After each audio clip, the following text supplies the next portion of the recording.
So let's get right into it. We started off with the talk about government at different levels, federal, state, and local. Now, these issues are worth reiterating because this is actually at the heart of good governance, knowing who should do what, knowing who is responsible for what. That way you know who to go to when you have issues. So today we're turning our attention to the local governments yet again. I mean, we do this literally every other day, so Nigerians do not lose sight. It's been months since that judgment by the Supreme Court, but how far have we gone in ensuring local government autonomy, either financially, administratively, or what have you?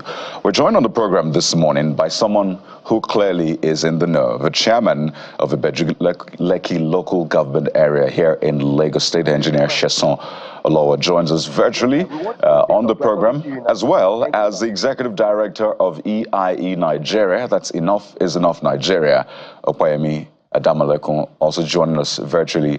Ladies and gentlemen, you're welcome to the Morning Brief. Thank you. Good morning. Thank you. Well, local government chair, I'd like to begin with you because you're right in the middle of all of the actions in local government. And I'd like to just know, by way of update for Nigerians, have we made any significant headway regarding financial autonomy for local governments? And this is what I mean. Take, for example, November, the monies that came in, did it drop into your own account, or it's still in the joint account of a state and a local government? Has that been cleared just yet, Engineer Olowa? Okay, so thank you very much for having me. My name is Sheson Olowa, like Raleigh mentioned, and I'm the chairman of Lekki local government. The question you asked, the fact is that, yes, the money has not been paid directly into local government accounts. And I think it's as a result of the fact that the framework for implementation is still being put together. Okay, if you take our case in Lagos, for example, the state joint account, state local government joint account has been in operation for some years now, and that has been running efficiently and seamlessly. So definitely, it's going to take one or two adjustments before that Supreme Court judgment can be fully implemented. But I'm very sure that a lot of that is being put into works, and very soon local government will start getting their funds directly. Just to be clear, is that to say that the judgment by the Supreme Court does not really change anything materially for you, whether you get it directly or it's through the joint account? Do you say that it doesn't change much?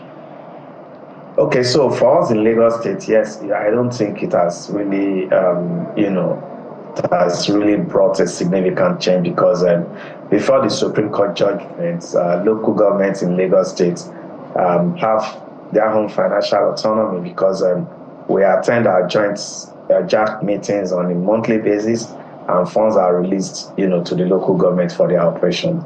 So it's not a major shift for us. Maybe for some other states, I am not sure, but in Lagos, local governments are running, efficiently, even with the joint account structure, the JAC structure. Yeah. All right, let me go to Yemi quickly, because the clamor was for, we need local government autonomy in Nigeria. That would strengthen local governance, ensure that dividends of democracy get to the grassroots, But it's interesting to hear Engineer Olowa say, for them, it doesn't change much. So is this a reflection of what you find across board, or the Lagos experience is different? Yeah, that's what I... Yeah, so okay. Pardon me, that's for Yemi Adamalekun of Enough is Enough. Please. All right, thanks. Yeah. Thank you. I think the Lagos experience is different because I think the narrative of most citizens across the country is that they don't know what the local government is doing with the funds that they get. And the narrative is also that the state government, in a sense, hampers the independence of the local government because it comes to them first.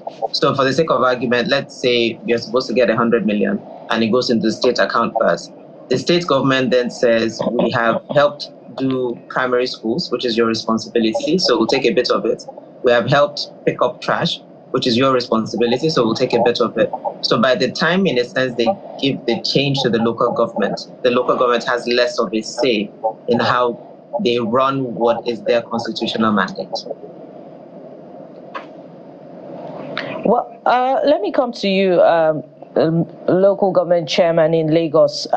You say that nothing is to change significantly, even if the local government autonomy were begun to be, financial autonomy would be implemented.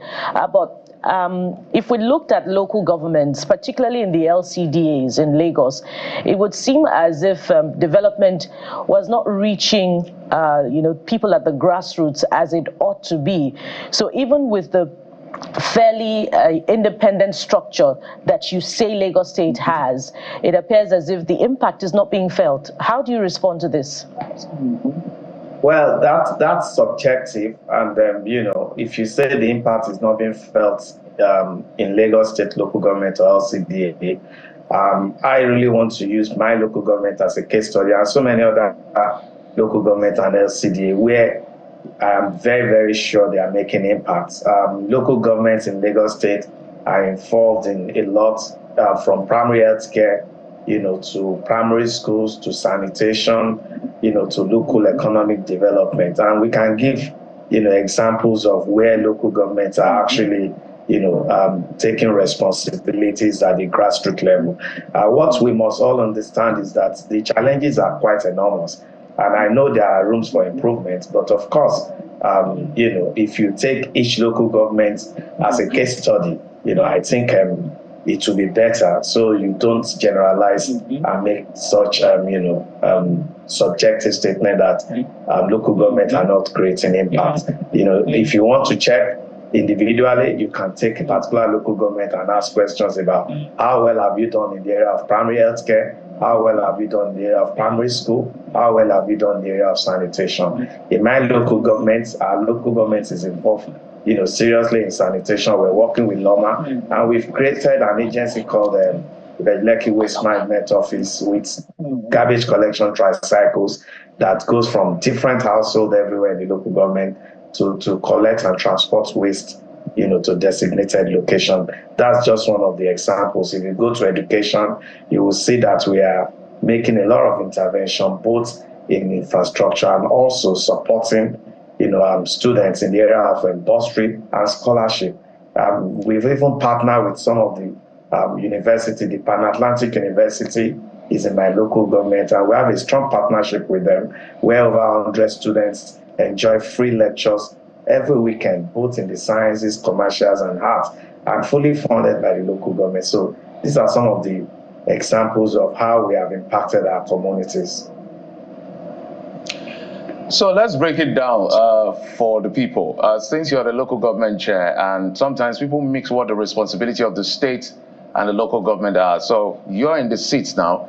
Help us understand. We know it, but for the generality of the public, what exactly do you do that doesn't interface or intercept with that of the duty of the state, so that when proper accountability is sought, we know who to hold responsible for what?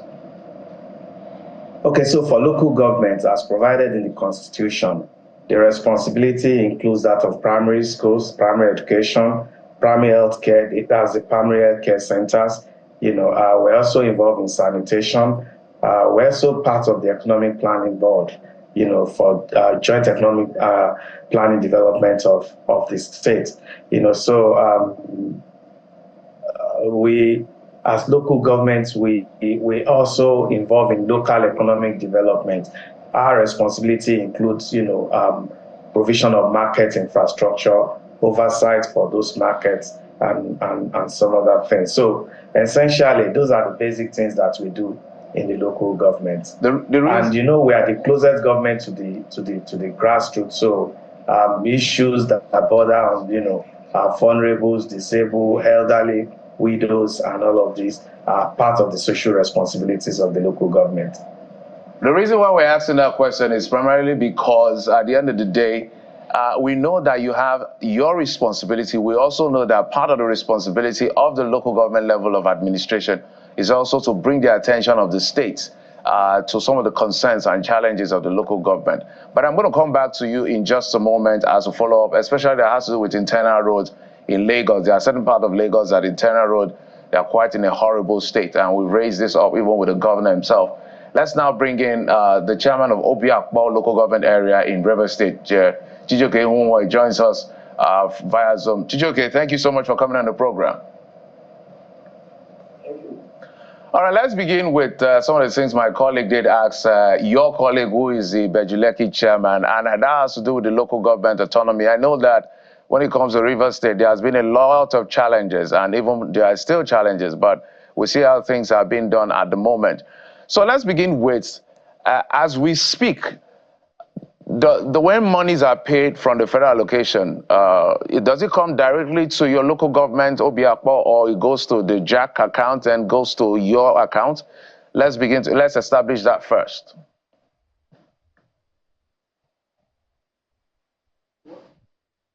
Did you get my question? Okay, just go ahead with your answer.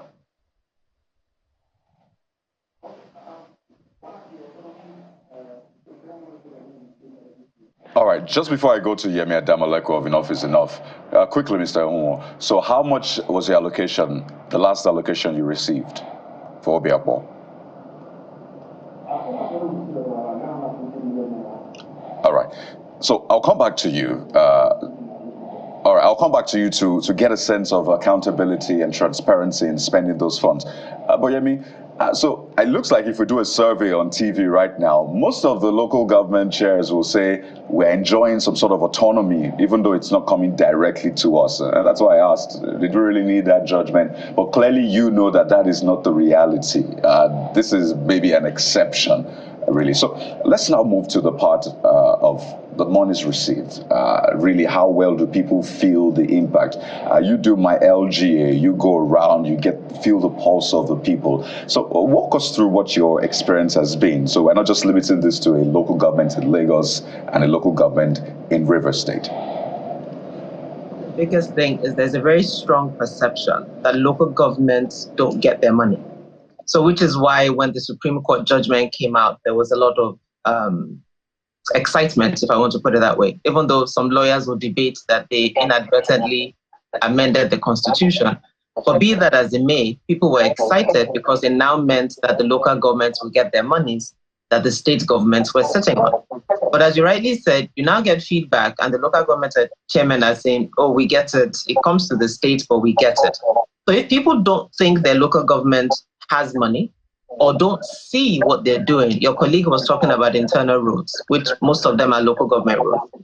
But if they don't then see or feel that they're doing anything, the strong perception that they're not working because they don't have money has set in for a lot of citizens, so they don't bother to engage. So I think a big part of what we're doing now is saying that, one, government has said, first of all, if you don't have elections, you are not getting money. And we've seen what that has done, because since the judgment in July, we've had a spate of elections, probably about 15 or so. I think total 22 have happened since July. I don't remember how many were already scheduled before the judgment. But the judgment certainly triggered local governments, state governments quickly doing elections so they could ensure they get their money. And that says a lot, number one. Number two, these things that you guys are talking about responsibilities. Because we see in a lot of, take Lagos, and I'll use Lagos as an example. We have LOMA. LOMA is a state agency, whereas sanitation and trash collection is the local government's responsibility. But as the chairman is saying for Ibejuleki, they have had to, in a sense, innovate around what LOMA does, because LOMA has these huge trucks that can't go down his roads, and they are responsible for trash collection. So they set up tricycles, so the tricycles can go down the roads, pick up the trash, and then liaise with LOMA around the facilities that LOMA owns to dispose of the trash. So you see that example. In some states, I think it was Rivers actually, for a while, that the state took on primary education, renovated all the schools and was doing that. So when you see some of these overlaps in roles, citizens sometimes get a bit lost in who is supposed to do what. That's number one. Number two, the perception that they're not getting their money. One of our partner organizations, Budget, now does an excellent job in letting citizens know, and you can access how much is each local government getting. So I think the work that really needs to be done is, one, education, or amplifying the knowledge around the role of local government. Number two, budgeting. I mean, Engineer Loa was at a program we hosted last week, and he talked about the fact that his own budget is on their website. So you can actually access the Bejuleki local government's budget on their website. 2025 is coming up, they'll do that. I'm not sure how many local governments can actually boldly say that. But again, getting citizens to then understand what is budgeted at the local government level, what their needs are, and engage. And that's where a lot of work is yet to be done. And I think I'll end also by saying accessibility, because I think for a long time, local government chairmen, quite frankly, got a pass because people didn't really engage, didn't pay attention. But now that there's a lot of talk and activity around them getting money directly, and as civic actors were engaging, they would, in a sense, be required to be a bit more transparent about what they're doing with the monies, because we know the amount and we can ask questions around, you're getting this much, my road is bad, our schools don't look well, our primary healthcare centers don't look well, and we can have that conversation. Okay, so Mr. Olowa, let me come to you now and ask, perhaps you could tell us what your last allocation was. Muted. You're muted, sir. Mr. Olowa. Okay, yeah. Can you hear me now? Yes, we can. Go ahead. Okay, so in terms of allocation, I think it's in the public domain what goes to, local government. However, like I said, every JAC meeting, we look at the distribution to different local governments and LCDAs. For my local government, what came to us about 352 million thereabout, after other deductions that has to do with training, pension, staff salaries, primary school teachers' salaries, and other savings that we do for our capital projects. Yeah. So can you say the same for chairmen of the 37 LCDAs in Lagos? Do they also get their funds directly? Yes, that's what I said at the beginning, that every local government chairman and LCDA chairman, we attend JAC meetings, every month. And at that meeting, we look at, the numbers and the distribution. And that meeting takes place in the presence of the Commissioner for Finance and the Accountant General of the state. So everybody gets, what is due to them from the Federation account. So pardon me if I seem to have generalized in my first question to you the other time, but we can at least speak to some local governments in Lagos, because it would seem that perhaps the attempts at development, for local governments in Lagos are concentrated maybe on the island where you are and some parts of the mainland. But if you went to the outskirts of Lagos, or Jo local government, Jeremy Felodun local government, Oriade LCDA, Badagry LCDA, Iba, those areas, their roads are not, for want of better description, they do not have accessible internal roads. Sanitation is in a sorry state in those areas as well. And you could talk about other aspects of development that are within the jurisdiction of the local governments, street lighting, primary healthcare development centers. They're not receiving the attention that they ought to. So are these issues also brought to your JAC meeting where funds are distributed? Okay, so generally we usually have meetings, within ourselves, and where we do a sort of peer review. And the issue you raised about internal roads, I think what we need to look at is today, what is the level of gap in infrastructure that we have across, not just Lagos State, but across the country. What I can say is right now, all the local government and LCDAs in Lagos State are doing about, 1 kilometer road. That's there's a project we call 114 road. So you have at least 2 roads that is being constructed, and each road is an average of about 500 meters. Today, if you check the cost of road construction, standard road construction, you know that it's quite expensive. And, so if you say that some local governments are probably doing well and others are not, I would want to suggest that it would be nice for, like I told, when I met with Yemi, I challenged them that you have to visit various local governments to actually see what each local government is doing, because each one has its own peculiarities. In my local government, I have about 14 primary healthcare centers, and all these primary healthcare centers are under, the local government. So their maintenance, their oversight, everything has to do, with it's the responsibility of the local government. In addition to that, we have about 27 primary schools.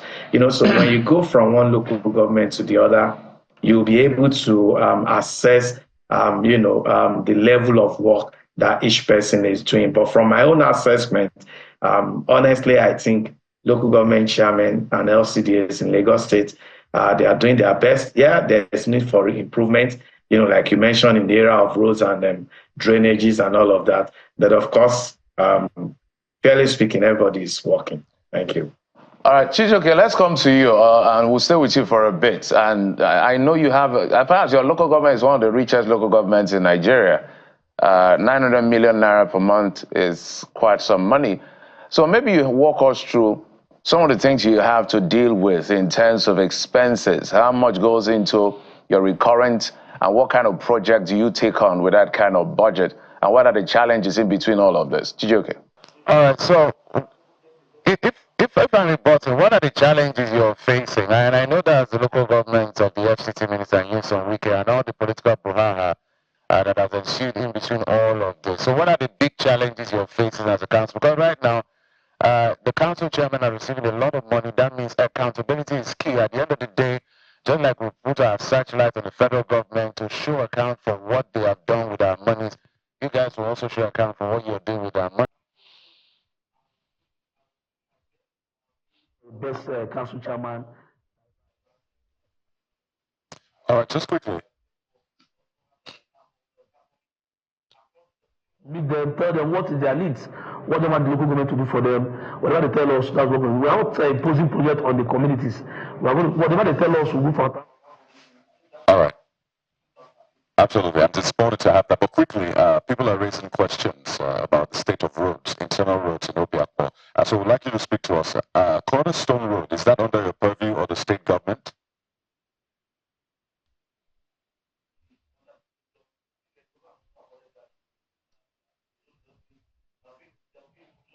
Called Akania Obugu Road. That road is linked to that particular road, and the governor said he's going to also award that contract for construction of that road. That's a state government road project. And let me also say that most of the roads that are bad, most of the roads that are bad, the local government is not trying to fix it up for temporarily, while the state government need to do something about it. But we know that our government have a very proactive, and the government that has conscience, and he has told us that all the roads that are very bad in the local government will be fixed within now and next year. I think the government is also working.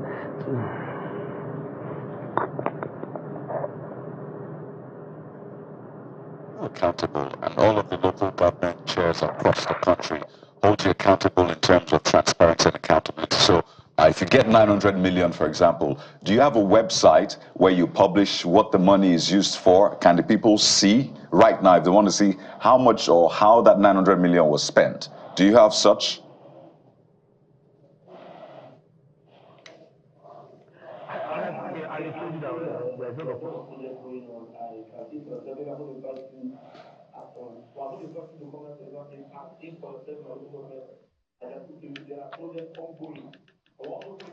No, my question is, can people see, my question is, can the people of Obiakpo see a breakdown? Do you have a platform? I mean, Ibejuleki has a website.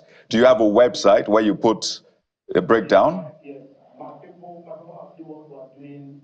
It's not about social media, it's everywhere.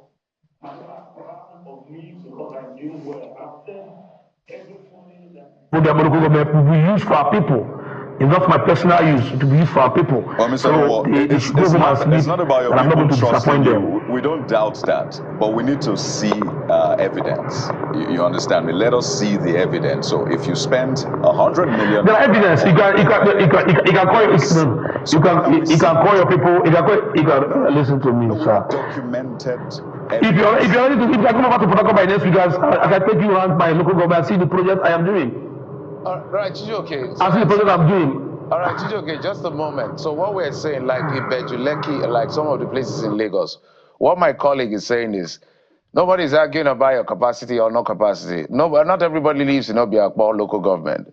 So, for instance, an Obiakpo local government, a resident of Obiakpo who is a member of that local government, who is from Obiakpo, lives in London, and hears the money is coming into your local government and just wants to see, just like you have in federal government, we see ERGov, I think that's what it's called, some spending platform where every money that is spent by the federal government, we can go and see and we question it. Is there a platform? Are you working on a website or a platform where we say 900 million came, 800 million came, 500 million came. This is how you're spending it. Just a platform. It's not to come and verify. So that when you say you spent the money, we can come and verify.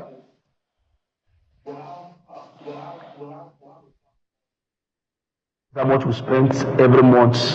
This is what comes in. This is how much we put in our project. It's all about social media. It's on the platform.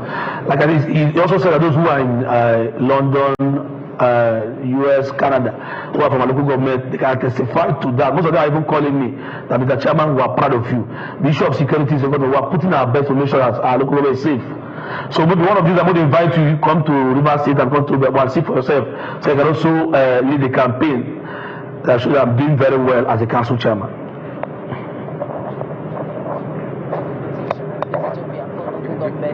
Very soon. Let me come to you, Mr. Damaleko. You know, this question about accountability is quite important amid this conversation, particularly because after the Supreme Court judgment, there was a flurry of the conduct of local government elections across the country. Well, some are still outstanding, but with, you know, that view expressed in many quarters that governors were still using several subtle means to hold on to the funds of local government. And in fact, for the first time, even the commissioner in Lagos State, Commissioner for Information, has had courts to respond to concerns about funds, saying that local government funds in Lagos go directly to local government accounts. One wonders if this is, you know, just a veneer for what is really happening. How can we ensure a true audit of funds of local government across the country, not just in Lagos or in Rivers, but across the country, to ensure that indeed the funds that are being sent directly to the accounts when full implementation begins are being spent on what, you know, they are allocated for? There are two parts to it. I think one is knowing how much they're getting, and you asked the question. So I was checking on our partner's website budget. The latest data they have is for July. So Bejuleki got about 1.4 billion in July, and Obiakpo got about 840 million naira for the month of July 2024, because that's the data they have. So number one is having data available. Number two is citizens engaging. So number one, I mean, there's a budget. So the local government chairman and the councillors shouldn't just sit in a room and decide that this is what we're going to spend money on. What they spend money on should be a reflection of what the citizens in the local government deem to be important to them. And the only way to do that is to be part of that budgeting process. Now, you were asking the chairman for Obiakpo about, is there a website, is there a platform, how do people know? And I couldn't hear him well, but I don't think he answered the question. But the chairman for Ibejuleki is on the line, and when he spoke to us last week, he said they have a website. And as he was talking, one of my colleagues actually went online and checked, and their budget is there. Now, but again, there's one thing for information to be on a website, but not all of us have access. And especially since local government is the lowest tier of government, you have less literacy, less access, internet, light, data, the state of the economy, whatever. It's then where advocates and media play a big role in educating and providing access. So if I know that my local government gets 1.5 billion, I know where his office is. What is important to me is this. He talks about the fact that they do town halls, that they invite different resident associations and communities to participate. So there is work to be done in citizens engaging and participating, because you can't demand accountability in silence. So the local government has a responsibility to provide information, and citizens also must ask. And so when there's more information, then it makes it easier for both the local government and citizens to agree on what's important and then implement it. And I'll end with Engineer Law on this one. In terms of reaching out, people interfacing with your government, what are the channels? And I hope that people in other parts of the country can use this to interface with their local government chairman as well. How open is your door, and what are the channels through which your constituents can reach you? Okay, so we employ various channels. One of the channels we use is social media. We also have, like Yemi mentioned, we have our website where we communicate regularly what the government's policies are and what programs we're doing. Beyond this, we also do regular stakeholders engagement. Like my colleague from Rivers State mentioned, local government do town halls meeting on a weekly basis. You have to meet various stakeholders. And we also go to their various communities. In the last 1 or 2 months, I have been visiting gated estates within my local government. So I go to them, I attend their meetings, their monthly meetings, just so that we know some of their, the issues that are, bothering them, and also share with them what our government is doing. Thank you. Thank you very much. So let's allow Mr. Nwo to have a final word on this one. In terms of reaching out as well, what are the channels? Can people write letters to you? Can they walk into your office and say, this is the issue we have, without fear of being victimized and saying, you are not supporting the government, we know you, so we're not going to listen to you, you can't come here. Is it easy to approach you, Mr. Nwo?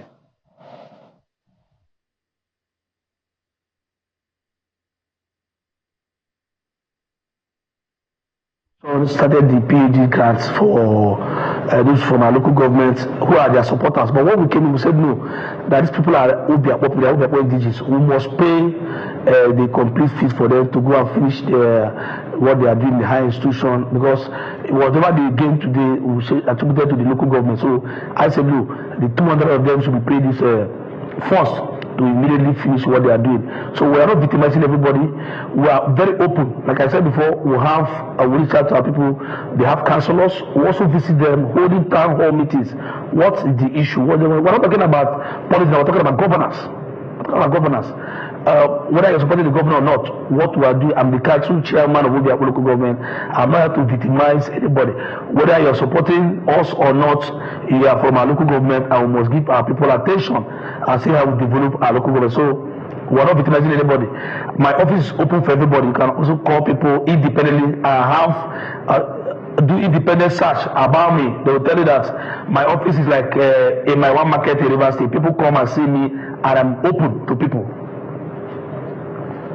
Thank you so much. This is something we'll definitely be following up on. Mr. Chijioke Nwo, Chairman of Obiakpo Local Government Area, Rivers State, thank you for your time, as well as Engineer Sheson Lowa, Chairman of Ibejuleki Local Government Area here in Lagos State, as well as Opeyemi Adamalekun, the Executive Director, EIE Nigeria. Thank you so much. I wish you the very best. Thank you for having me. Thank you. We hope we've been able to arm you with the right information and motivation to go to your local government chair's office, go to the secretariat, ask questions, write letters. So test it and let us know the kind of feedback you get. You have our WhatsApp numbers or the hashtag, let us know. We'll take a moment now on the show, and when we return, yet another important conversation is up on the menu. So stay with us.